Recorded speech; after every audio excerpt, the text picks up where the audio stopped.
Okay, this is a response to Coleman Hughes' uh, recommendation on who to vote for, I guess, or Coleman Hughes' support for Joe Biden, which I believe is wrong in its strategy. It's tactically erroneous. And also the reason why it is also tactically erroneous is because it is morally deficient. It is morally wrong and tactically wrong. So let me get into this. So first of all, it is a form of capitulation to the mob to allow Joe Biden to sort of to interpret Joe Biden's policy position favorably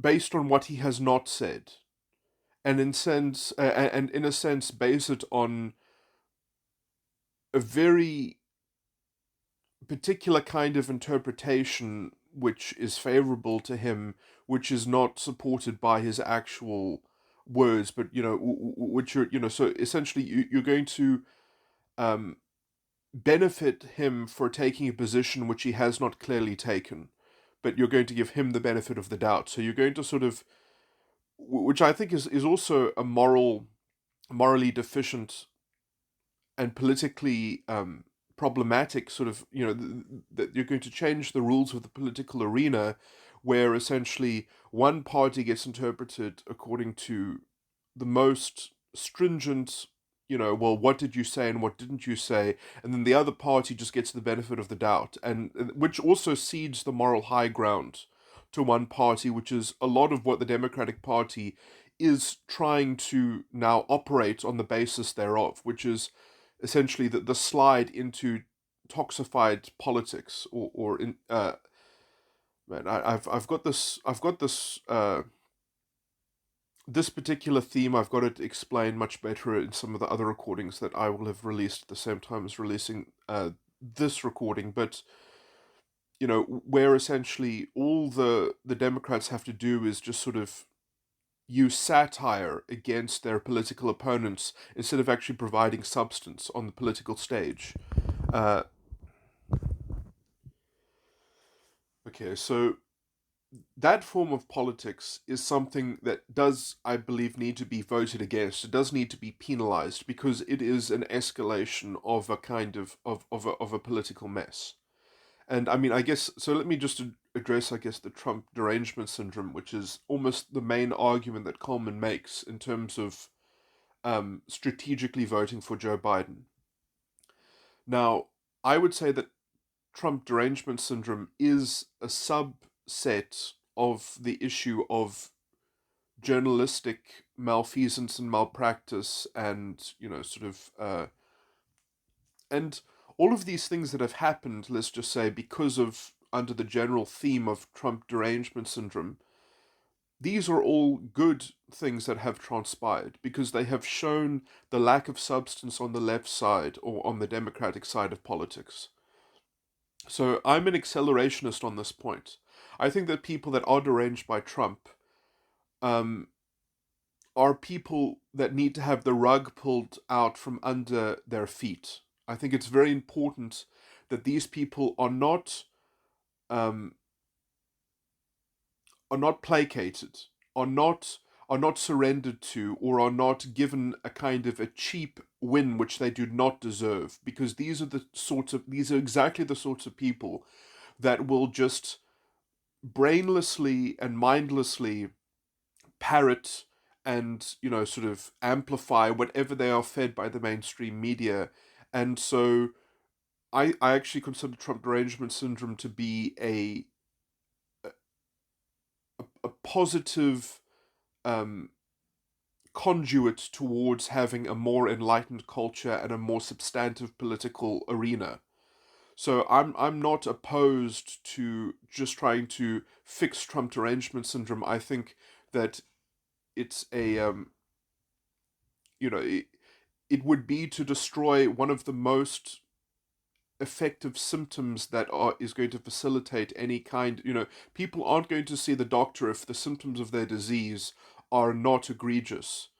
And Trump derangement syndrome is something that at least uh, uh, can be the part of the manifestation of a, man, I don't have the eloquence to make this point so clearly, but it's going to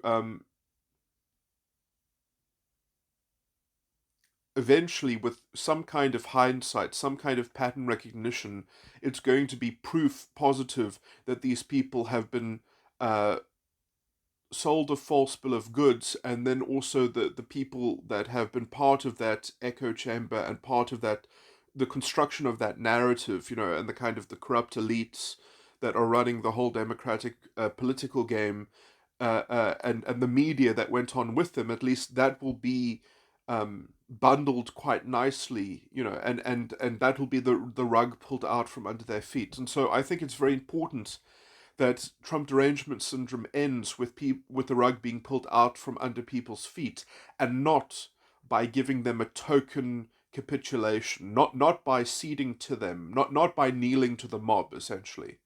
So I think that that must be how Trump derangement syndrome is dissolved. Um, and these are the people that are prone to Trump derangement syndrome are the type of people who would take a Joe Biden win as a moral victory. They would take it as symbolic of vindication. And this is also why I think it would be essentially then therefore regressive. It would be taken as a win for regressive politics and illiberal politics. And I think it is ideal that Joe Biden be punished for making an ambiguous political platform on these issues of identity politics, that he should be punished for these things. And Trump is the only candidate who represents, uh, let's say, the progressive 90s morality, non racialism, non sexism. Trump is the only person who represents that kind of morality. And I mean, look, so I mean, you probably calling me, you know, it's interesting. I mean, I think I've seen the narrative try to sell this argument that don't be a one issue voter, don't be an anti woke voter, because it will be, it's the wrong thing to do. It's morally the wrong thing to do. But I think that this one issue is morally important, and it has to do with the health of democracy itself. The type of politics that the Democratic Party is engaged in is anti-democratic, is literally undermines the liberal political ethos. It undermines a civic nationalism, which is also the foundation to have a democratic political discourse. But also, how they are engaging in politics is a kind of cultural authoritarianism, which is even reflected in how Joe Biden has administered his political platform and his campaign. And you cannot let that kind of substancelessness go unchallenged, I think. I think that that's a very dangerous sign that people can essentially ambiguously virtue signal their way into a position when they have not made a platform, they have not campaigned on positions um, that have any kind of coherence. This is exactly why it's so dangerous to give Joe Biden the win and to supposedly defuse people who are prone to Trump derangement syndrome, because they will equate that with a moral vindication of all their positions, which are positions which they need to give up, which are positions that they need to see the error of their ways. And so by vindicating them, I think that you're actually going to make, you see, this idea that you're going to relax these people into in being enlightened, I think is to misunderstand the character and the nature of these sorts of people, um, that have made themselves prone to radicalization, and essentially it has a lot. I mean, look, in some sense, I won't just blame them. I'll blame the mainstream media that mainlines them this form of sort of propaganda, and that they are essentially addicted to having this feeling of moral superiority, that they are basically spoon fed, and that they can just echo these these sharp edgy points, which are the casuistry and the sophistry and the pontification that they just have to parrot from the mainstream media. These people have always been addicted to having the moral high ground, and seeing themselves as being part of the right side of history. And you can't. It's not easy to get these sorts of personalities, these sorts of worldviews, to have a more substantive, a more balanced approach to things, because they're not interested in actually understanding any of the underlying topics. They're just interested in knowing that they have been informed by the experts, and that they can parrot these very the kind of arguments that they're sold on CNN and MSNBC. The kind of specious um, points of view which they're incepted with, and things like that. Uh, these things have always been available, and they have always created this kind of this chasm and this divide within politics, which is not amenable to substantive exchange or debate or discourse. And so, in as much as that people have been deranged by Trump, and that it does amount, in this case at least, to very clear cut, I would say, moral issues, which are hard to argue in the face of the mainstream media narrative, well, it's at least it's a polemic that then can eventually pull the rug out from under people's feet. And it's better to do it like this than to try to go back to how it was, where essentially the misinformation was divided amongst at least now all the misinformed people are coalescing under a single banner. Um, so I mean, if Coleman is afraid that under that as a single unit, that well, now they've got too much of a toxic groupthink that they cannot be reasoned with, because they have too much collateral support. They've reached a certain critical mass, that they've got a lot of people that they know that have the sentiment, and the mainstream media is behind them, and protecting their flank. Um, I think it's all the better. I think that all these people, um, and you do see conversions, because you do see people that eventually they listen to a Trump speech, and then they say, this has been what Trump's message has been mischaracterized all this time by the mainstream media. This is nothing like the excerpts that they parrot to me. Um, the actual speech and how it's reported on is just is a completely different thing. When it's put in context, for instance, and so there has been a slow drip of people who are actually have, let's say, the intellectual honesty to then change their position.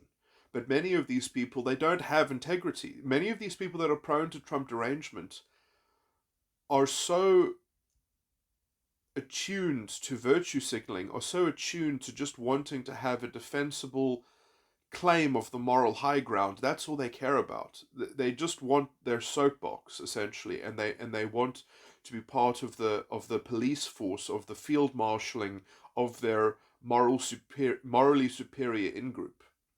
And they have been sold that role from the Democratic side of politics for a long time now, but now it has actually finally come to a head. So again, I think that this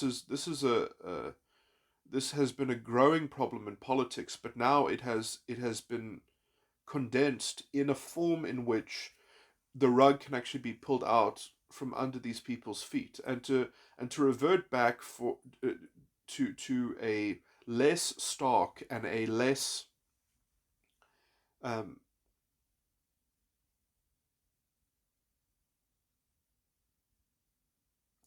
this is why I think, and this is also why I'm slightly dismayed that so many intellectuals do not have the tenacity to defend the president and to argue that he isn't racist, because that would do a lot better, I think, on this same battleground. That the charge that the president is racist is, essentially a figment of critical race theory. It's to change the word of what of what racist means. It's this weird kind of ambiguity, which again I say that as Joe Biden has been channeling this force of ambiguity and nebulous policy and substance, that's very dangerous, and it must also be voted against. So it's not so much even that people should be voting for Trump. I do think that people should be voting against the Democratic Party, and also that if they keep on consistently losing, that I think that in some sense, if the GOP, even after Trump, after 4 years' time, Trump can't run again, if the GOP is going to have candidates which are correct on these identity politics issues, and the left still doesn't have candidates that are anti woke, then I think I would hope that people would vote for the GOP and and just keep on voting against the Democratic Party until they die and they have to rebuild from nothing. Because identity politics really is so toxic, but I think that you're going to lose out on the opportunity for the Democratic Party to lose. Because if they can keep on losing and consistently lose for the same issue, then that will eventually seep through, and that will have to force a restructuring of politics on their side of the aisle. So I do think that morally there is a case for that. And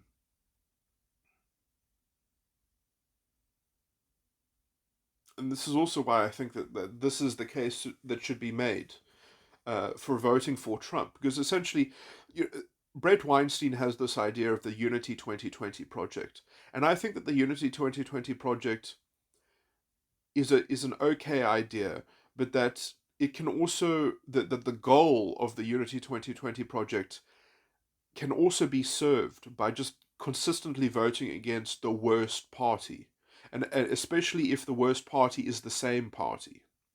So obviously, if you're always just voting against the worst choice, and then sometimes that's the one party and sometimes it's the other party, then you've got a problem.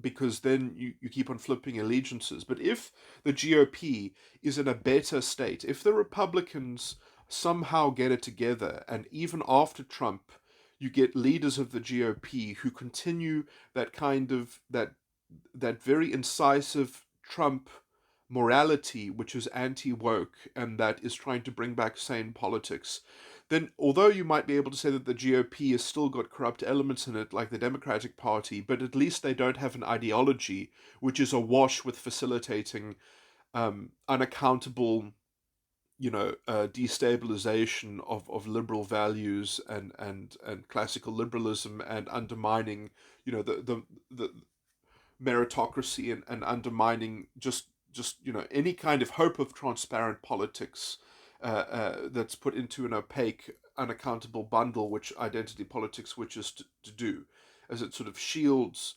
policymakers from the consequences of their bad policies, because they can just keep on scapegoating it on systemic structural oppression that requires a more radical top-down control of everything. So I mean, I think the reason why identity politics is employed by the left is because it is a morality that is conducive to a command economy, to a planned economy, to a top-down, centralized, uh, um, centrally orchestrated society.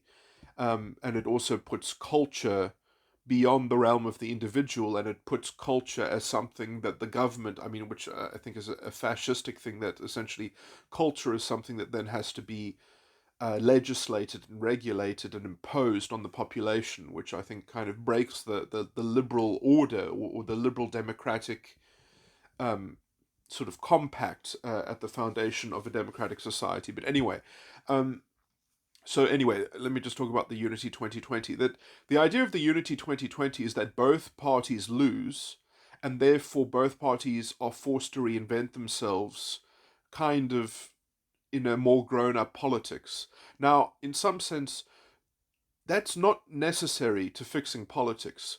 To fix politics, you need at least one party that has got it right. You just need one party that gets it right enough, let's just say, and the other party is just not stepping up to the plate. And the party that's not stepping up to the plate just keeps on losing. And because they keep on losing, they know that then they have to reinvent themselves. That's all you need. Because if they reinvent themselves and they actually come back to the game with a real strategy, with real grown up politics, and then they win on that basis, then the other party will have to match them, because otherwise it will get thrown out. And obviously, in some sense, a precondition for that is that you have the news media that is sane enough and objective enough to actually be able to report on things in not such a biased way.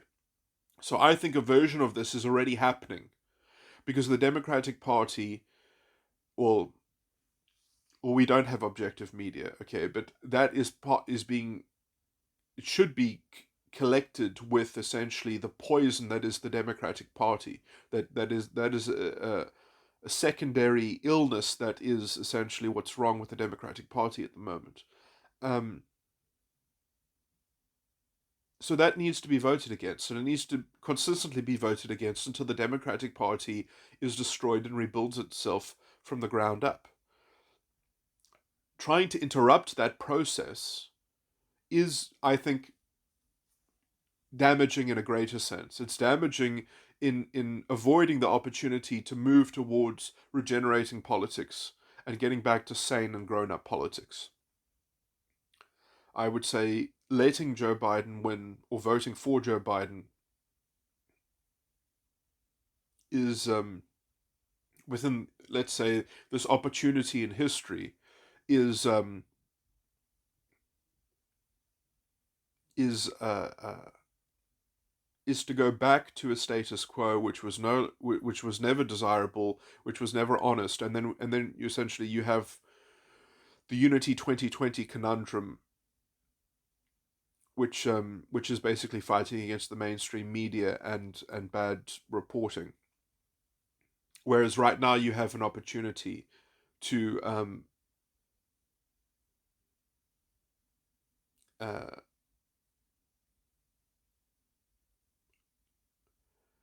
I mean, I can't think of a better opportunity to vote against the things which are a thorn in the side of democracy, or authentic or genuine democracy. Um,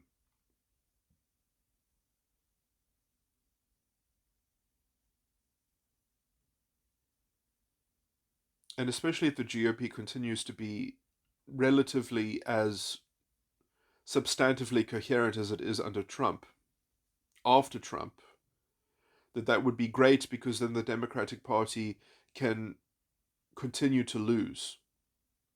Um,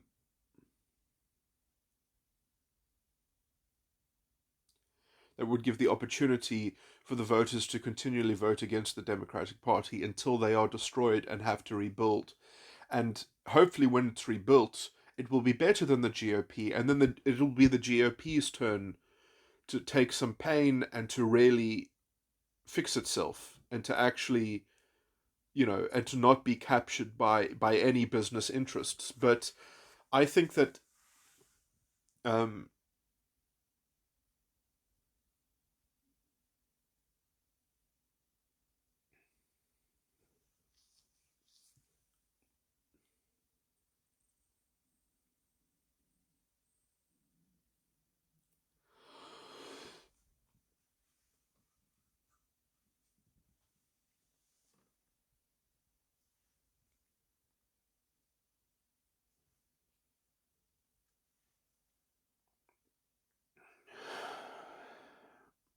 Yeah, I mean, look, money in politics, it is a bit of a mess. But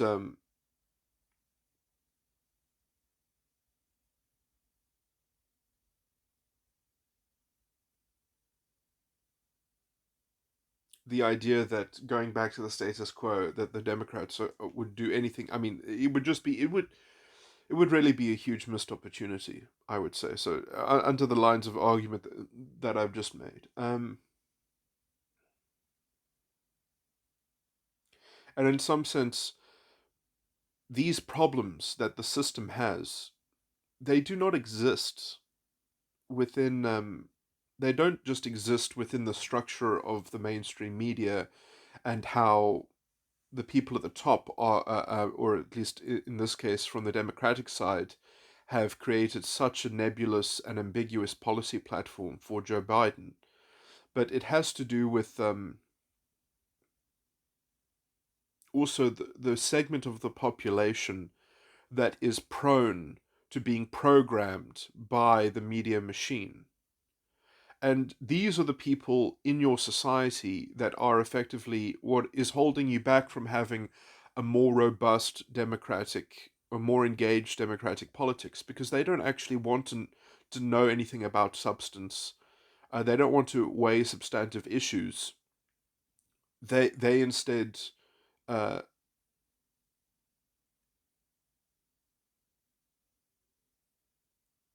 in some sense, they just want to be satisfied in terms of how they feel about their own self image in some sense. And politics is just a reflection of that. It's almost like a status. It's a status symbol in some sense. And I mean that's unfortunate. But I mean also a lot of people just have such a false consciousness, such a deluded false consciousness, that I guess that has to do with a lot of the tautological narratives that are used on the left in order to so that they will naturally resonate with everything that has a kind of a top-down planned economy, kind of, well, there is a solution. We just need to impose the right um, control. It's for a lack of control or something like that, and so that they can always imagine themselves as being in tune with the kind their armchair criticisms are always in tune with the level of political control that needs to be offered from the top down. Anyway,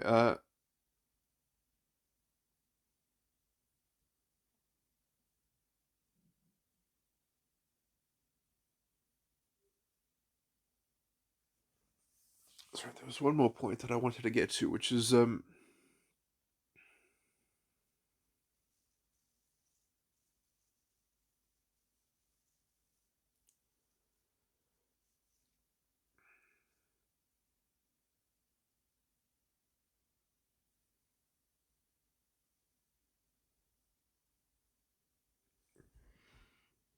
so yeah. I mean, I do think that these people, in some sense, they are the walking embodiment of the failure of American democracy. That essentially,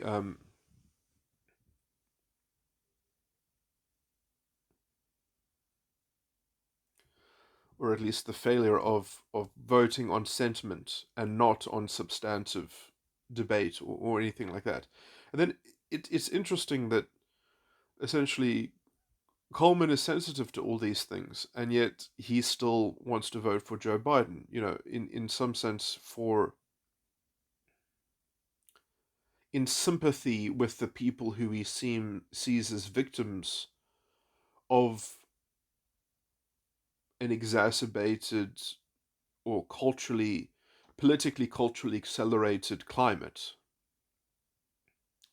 that he wants to sort of turn down the temperature, uh, dissipate the hot water that they're in, so that perhaps they can be more prone to argument and reason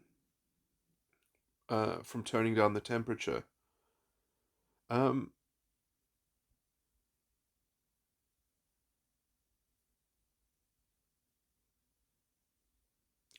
I think you might find it hard because I think that people can always find excuses for themselves. They can always find rational excuses for themselves. And in some sense, I think that even being for someone like Joe Biden, it should transpire to people with some hindsight, hopefully, that if they can rationally get to a point where they're supporting Joe Biden because he's got this nebulous, sort of ambiguous platform that can mean whatever you imagine it to mean. Um,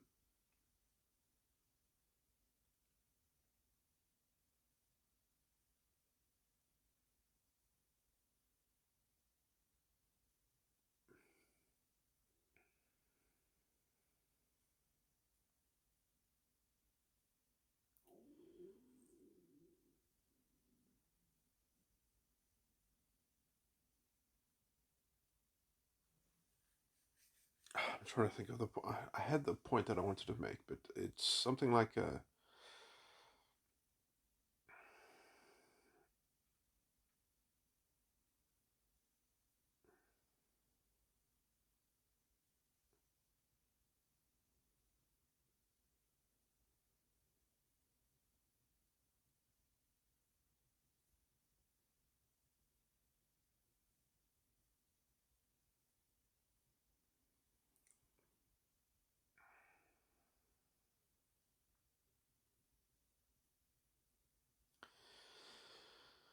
I mean, perhaps it's just my, I'm used to understanding certain psychopathologies, and I think that if you give into this kind of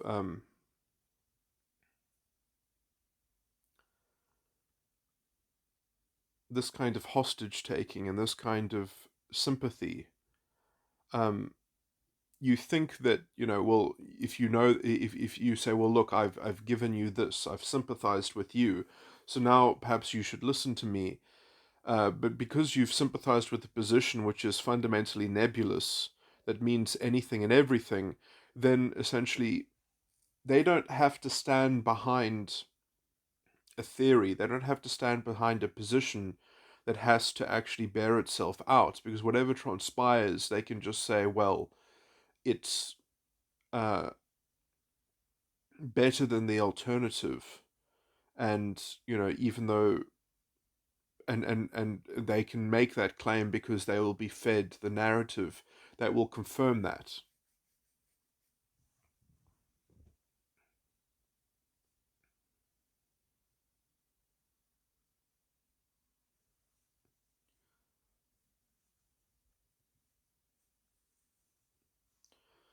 I don't, it's sort of, it's to remove the notion of accountability from politics just because you want to uh, just because they've created enough of an increase in temperature that themselves, um,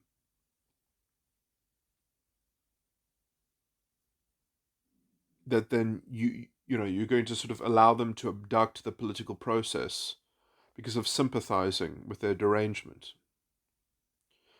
Anyway, I mean, again, I see that their derangement is something that is symptomatic of something that was already uh, a deep issue, a deep cultural issue, and a deep pathology which wasn't going confronted, which wasn't getting confronted. And I think that this brings it to a head in such a way that it makes it visible and it makes it soluble, or it makes it prone to some kind of resolution. But you do need enough of an experience, I think, with the symptom Trump derangement to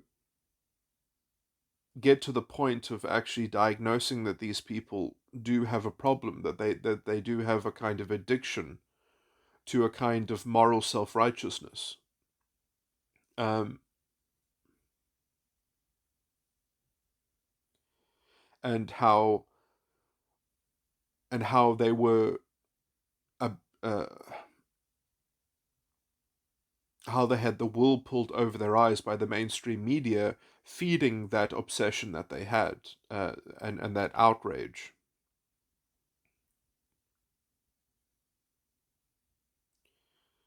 and tapping into their moral sanctimoniousness. Um,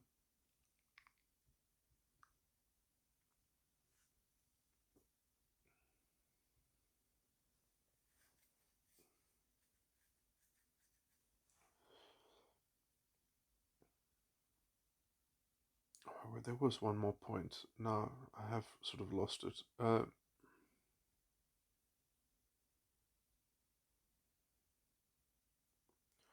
But yeah, I would just say that Coleman's tactical move is not a clever one. It's merely to say I'm sympathetic to people that have Trump derangement syndrome. And I guess I'm basically making a separate case that people with Trump derangement syndrome should not receive sympathy. Um, it's actually damaging for them to receive sympathy for their Trump derangement. It's their it is a larger symptom of their own wickedness in some sense and their own moral deficit, really. Um, and forcing them to take on responsibility for the particular policy moves that they have led themselves into because of being anti-Trump um, is a great sort of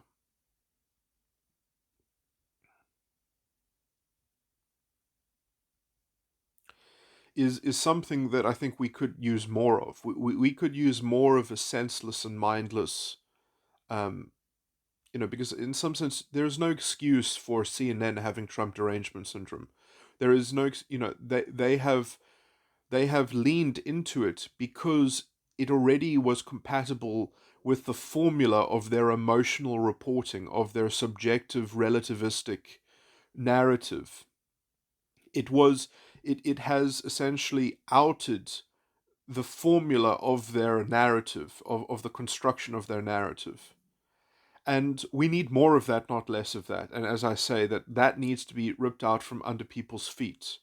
That is that in some sense Trump derangement is an opportunity, is a major political opportunity for a more enlightened political discourse.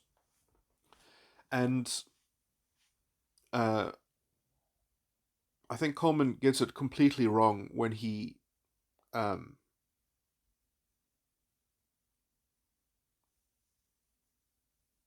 when he sympathizes with the people that just want it to stop. When these people do not deserve sympathy, they deserve rebuke. Um, and they need to actually deconstruct their Trump derangement more broadly and see how plugged they are, how they are plugged into a groupthink and a bandwagon and an echo chamber, um, and how far they are from substantive debate. Which is ironically, apart from their Trump derangement syndrome, would tell them that their position has very little substance, has basically no substance, and Trump, for all of how he communicates, is actually defending substantive positions, but he talks in a very intuitive way. So Trump is an intuitive communicator, and intuition is basically the kind of it sort of intuition presupposes either reason or faith in something. It proposes a coherent system and structure of beliefs. The Democrats have to kind of give their slogans and things like that because what they believe is changing all the time and there's no coherent system backing it up. It doesn't fit together.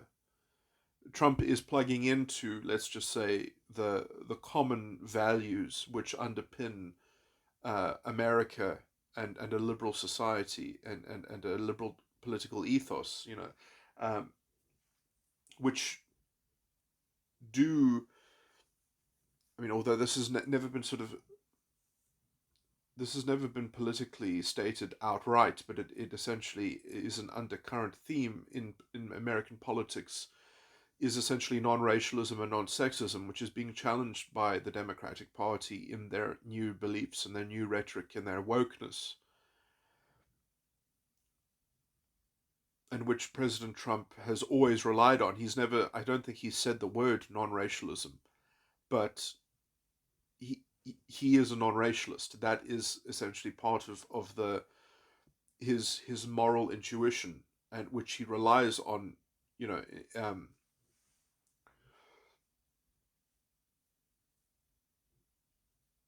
and so I think that is the nexus of Trump derangement, is that Trump is actually um, relying on reason and articles of faith that have to do with coherent systems of values and ethical standards and principles that inform a system of responsibilities that the individual um, basically has, and he essentially relies on that in the things that he says.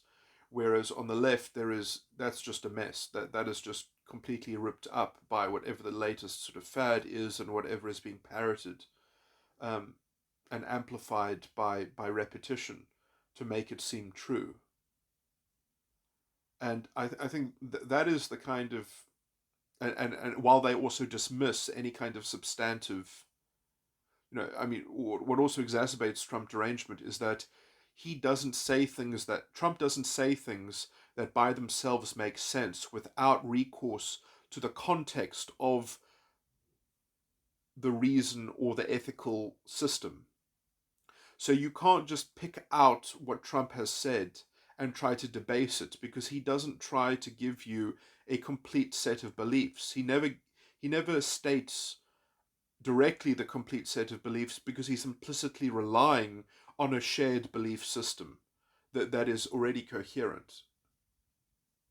So the trick of essentially debasing someone based on decontextualizing their quotes doesn't work well with Trump, because Trump doesn't say the whole thing. He's only saying, he's implicitly relying on a deeper value system, which it is expected as shared by all decent and common people, as part of the, even you could say, the civic national identity of the togetherness in America, um, which has digested the civil rights movement, and which is a part of its fabric, um, and its morality is part of its fabric, uh, which reaffirms the original founding, sort of statements of all men created equal. Anyway, so you can't play that casuistry on Trump. It doesn't work very well, because you end up having to kind of project on him a false narrative quite conspicuously, and so that news cycle and that narrative production has just leaned into essentially not dealing with the substance of the opponent, not wishing to actually grapple with real politics, when you can essentially just dismiss out of hand and decontextualize dishonestly, because they know that they don't have a comparable system of ethics or values, or a coherent system of responsibilities. They don't have anything to match with what Trump is representing or what Trump speaks to. So you can actually say that Trump doesn't say exactly what he means. He speaks to what he means. And so Trump derangement is exacerbated by the fact that they've had to lie about what Trump speaks to. And so they've kind of created a boogeyman. They've created a scapegoat. And Joe Biden has had to double down on that. He has had to essentially just try to dismiss Trump out of hand, because he cannot actually compare with the substance that Trump brings to these issues.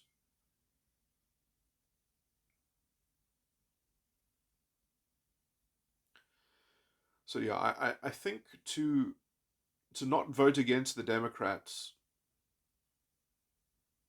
uh, for this